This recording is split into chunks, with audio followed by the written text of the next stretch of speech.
When the mainstream press and the government says nobody could have predicted this, they're lying through their fucking teeth. Engineers at the crippled Fukushima Daiichi nuclear plant have identified why the number 3 reactor experienced a meltdown after the 2011 disaster. They say the accident likely resulted from the early breakdown of the cooling system and failed attempts to inject water. The plant's number 1, 2, and 3 reactors suffered meltdowns. At reactor number 3, the meltdown began at about 10:40 a.m. on March 13th, 2 days after the quake and tsunami. Engineers with Tokyo Electric Power Company say the latest findings suggest that part of the fuel was exposed because the water level inside the reactor was too low. This indicates the functions of the emergency cooling system had already been lost by early morning. Their report also says firefighters began to douse the reactors with water shortly after 9 a.m. They say that may have been ineffective because of leaks from the piping. TEPCO officials say they will continue to investigate why massive amounts of radioactive substances were released and how it happened. Hi, I'm Arnie Gunderson from Fairwinds, and this is a special video. I'd like to share with you my concerns about a new law that's just been passed in Japan called the State Secrets Law. I'm concerned about the law because it's going to stifle the free flow of scientific information about Fukushima Daiichi. The law is written in such a way that it doesn't tell what a state secret is, but it makes talking to a reporter illegal and punishable by jail time if the state determines that a reporter has been told a state secret. This is a scary precedent. The Japanese people are against it, the Japanese press are against it, and in fact all the minority parties in the Japanese government are against it. But the pro-nuclear Abe regime has just passed this state secrets law and ramrodded it through the Diet, which is their parliament, over the objections of all of the other parliamentarians. This is a serious change in freedom of the press, which has been allowed in Japan since World War II, and is not a precedent that Fairwinds thinks helps the free flow of scientific information as it relates to Fukushima Daiichi. We've already told you that many scientists have had their reports squashed and their careers threatened. This law will make things even worse. I'm very afraid that if I go back to Tokyo and try to speak, I'll be arrested too. Well, that leaves us and the team at Fairwinds to provide the information to the Japanese people, the information they need to know. It appears that the only vehicle to have that happen now that the Japanese have passed the state secrets law is the Internet. By passing this state secrets law, the Abe regime showed its true colors. It's really only interested in protecting the corporate power brokers that provide campaign funding and is really not interested in protecting the people within the state of Japan. But what the state secret law shows is that in Japan, Japan has the people of the government, by the government, and for the government. This law is a mistake. At Fairwinds, we know it's a mistake.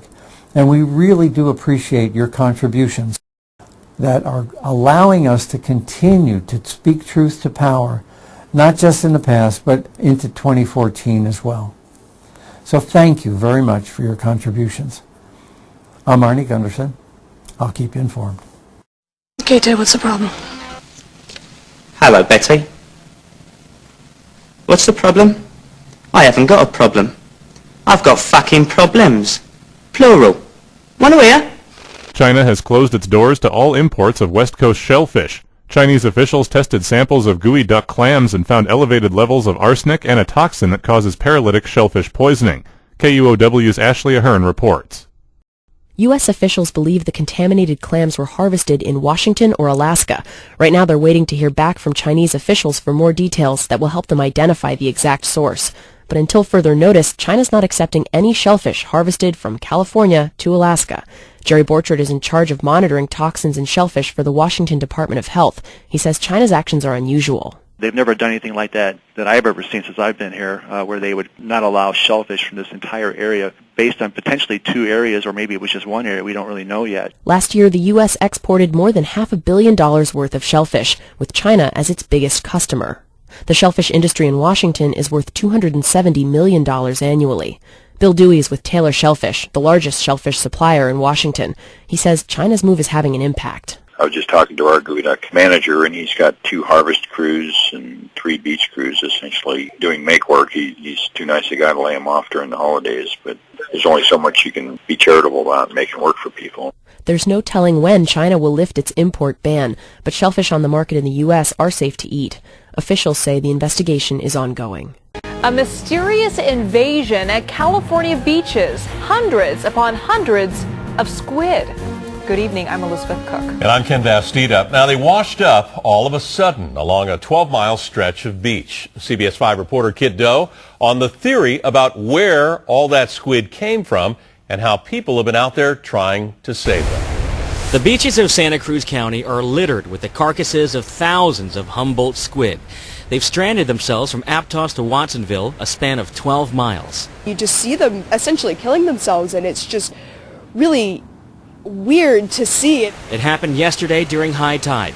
Some people actually tried to put them back in the water, but researcher Hannah Rosen says the deep water creatures swam right back to shore. They don't see the shore very often, so it might just be that they don't understand what's going on around them, and they're just trying to get away and don't realize that if they swim towards the shore, they're going to run out of water eventually. They're juveniles, both male and female, about 1.5 feet long, weighing roughly 3 pounds.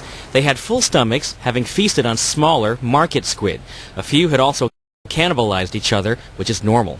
To be honest, researchers have no idea why this is happening, but they think it's because the squid have eaten toxic algae. It's possible that the squid are ingesting either these neurotoxins or they're getting it through their food, and that could be causing them to be disoriented and swim onto the beach. Humboldt squid haven't been in the Monterey Bay for a few years. Scientists believe El Niño weather patterns may have drawn them to the cooler waters of Northern California.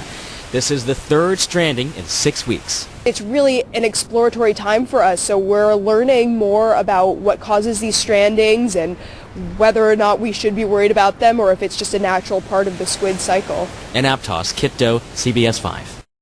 Hi, I'm Arnie Gunderson. At Fairwinds, we get numerous questions about Fukushima and nuclear power in general. Someone on our team reads every one of them. This is the first in a series of short videos designed to answer those questions that come in from you, our supporters. I've been getting a bunch of emails about recently released NRC FOIA documents, Freedom of Information Act documents, about the condition of Fukushima Daiichi right after the accident back in 2011.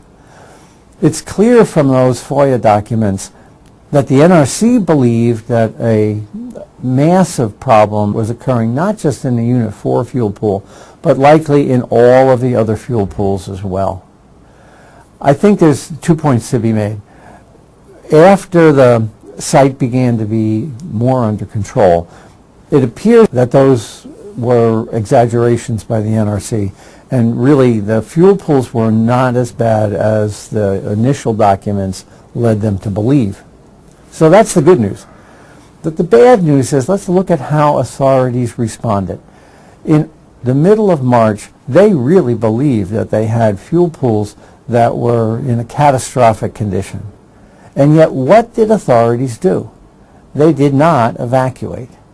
So I think the message here from these NRC FOIAs is, thank God it wasn't as bad as they imagined, but given what they knew in early March, why the heck did the NRC and the regulators in Japan issue a much wider evacuation? I think it's because they didn't want to frighten the public, but yet they put the public at risk. It was easier to put the public at risk than it was to issue an evacuation and move more people out. Thanks for listening. I'm Arnie Gunderson, and I'll keep you informed. The hybrid offspring of domestic pigs and wild boars are increasing in number across parts of Fukushima Prefecture affected by the 2011 nuclear accident. These animals appear to be the offspring of wild boars and domestic pigs left behind by their owners. NHK surveyed 11 municipalities with evacuation zones due to the radioactive fallout from the crippled nuclear plant. Officials of 5 of those municipalities say the number of hybrid offspring appears to be on the rise. Tomioka town officials have reported 17 cases where hybrid pigs broke into houses and barns in search of food. I am so shocked by what the wild pigs are doing to us. Officials at the Environment Ministry say the animals give birth to larger litters than wild boars, around 10 piglets annually. Ministry officials and local hunters are culling the animals as they could interfere with residents returning to their homes.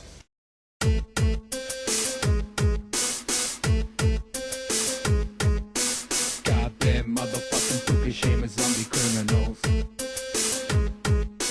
Goddamn motherfucking Fukushima zombie criminals. Goddamn motherfucking Fukushima zombie criminals. Goddamn motherfucking Fukushima zombie criminals. Radiation, the sign of a once great nation. Heads filled with disinformation. Used to control their population and reduce the infestation. Radiation, the sign of a once great nation. Heads filled with disinformation. Used to control their population and reduce the infestation. Goddamn motherfucking Fukushima zombie criminals. Goddamn motherfucking Fukushima zombie criminals. Goddamn motherfucking Fukushima zombie criminals. Goddamn motherfucking Fukushima zombie criminals. Radiation, a sign of a depleted population. Heads filled with disinformation. Used to control a population and control the infestation. Radiation, a sign of a depleted population. Heads filled with disinformation. Used to control a population and control the infestation. Goddamn motherfucking Fukushima zombie criminals. Goddamn motherfucking Fukushima zombie criminals. Goddamn motherfucking Fukushima zombie criminals. Goddamn motherfucking Fukushima zombie criminals.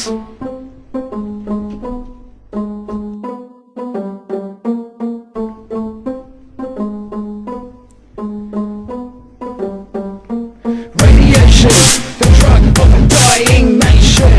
Heads filled with disinformation. Used to control their population and reduce the infestation. Radiation, a sign of a depleted population. Heads filled with disinformation. Used to deplete a population and control the infestation. Goddamn motherfucking Fukushima zombie criminals. Goddamn motherfucking Fukushima zombie criminals. Goddamn motherfucking futuristic zombie cannibals. Goddamn motherfucking futuristic zombie cannibals. Goddamn motherfucking Fukushima zombie criminals.